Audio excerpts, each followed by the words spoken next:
Welcome everyone to the Things Around 8. In this video, we will talk about the increasingly critical tactical situation for Ukraine in the Kharkiv sector, with around 40,000 Russian soldiers ferociously attacking Ukrainian defenses. This Wednesday, May 15th, official sources in the Ukrainian Ministry of Defense reported that, in the face of strong pressure exerted by Russia to the north and northeast of the city of Kharkiv, along the border with the Russian blast of Belgorod, Ukrainian units were forced to withdraw from some border villages, retreating to defensive positions in the rear, with emphasis on the village of Lukyantsy, less than 4 kilometers from the Russian border and 23 kilometers from the city of Kharkiv.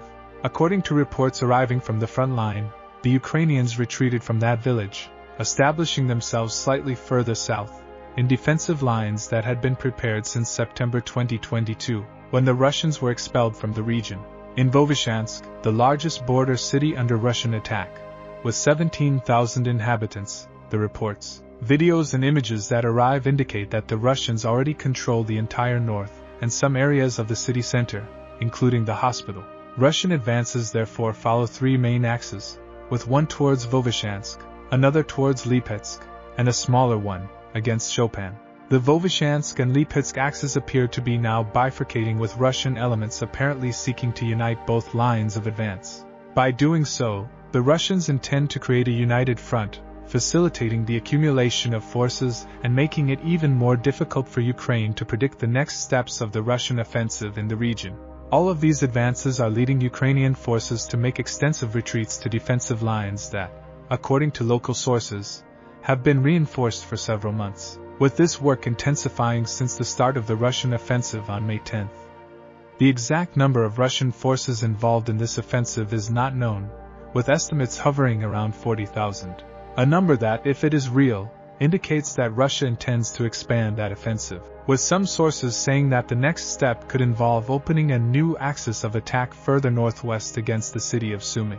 It is important to highlight that so far there has been no concentrated Russian effort to advance directly against the city of Kharkiv. In other words, the Russian offensive is, for now, diluted along the border, which may indicate 2 things: that the Russian objective is to create the buffer zone that Putin said he intended to create between the Ukrainian region of Kharkiv and the Russian region of Belgorod to prevent Ukrainian incursions into Russian territory. Or perhaps the objective is actually Kharkiv, with the Russians now dedicating themselves to creating a bridgehead in Ukrainian territory, from where they will launch, at some point in the future, a new, more concentrated attack against the second largest Ukrainian city. It is impossible to determine with any precision the number of casualties, but they are clearly being high on both sides. Typically, the side that attacks tends to suffer more casualties than the side that defends, as it is forced to advance across open terrain and attack well-defended positions, with local sources reporting that hundreds of Russian and Ukrainian soldiers are being killed and injured daily in that specific sector alone, not counting, of course, the civilians who did not have time to leave the region caught in the crossfire by the Russian surprise attack. It is also important not to forget that the Russians are putting pressure on Ukrainian positions in other sectors, especially Zaporizhzhia and mainly Donetsk.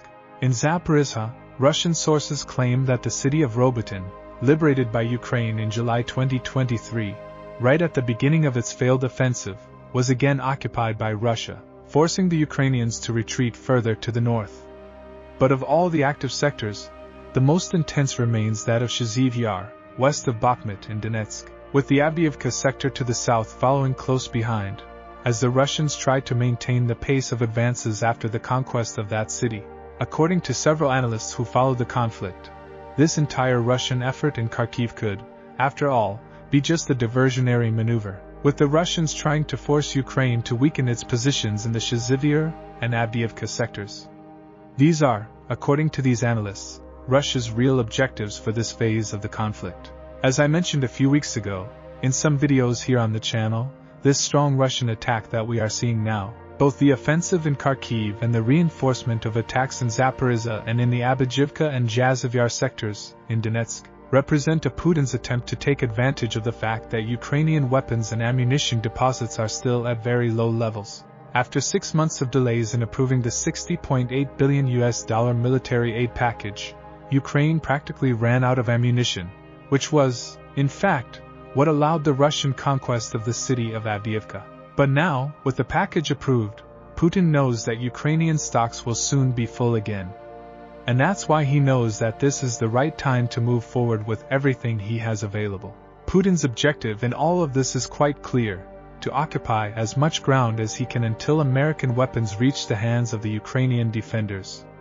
And that's today's news. Thank you very much for watching the video. And now I invite you to hit the like button and subscribe to the channel so we'll see you more often, and so you'll be up to date with everything that's happening.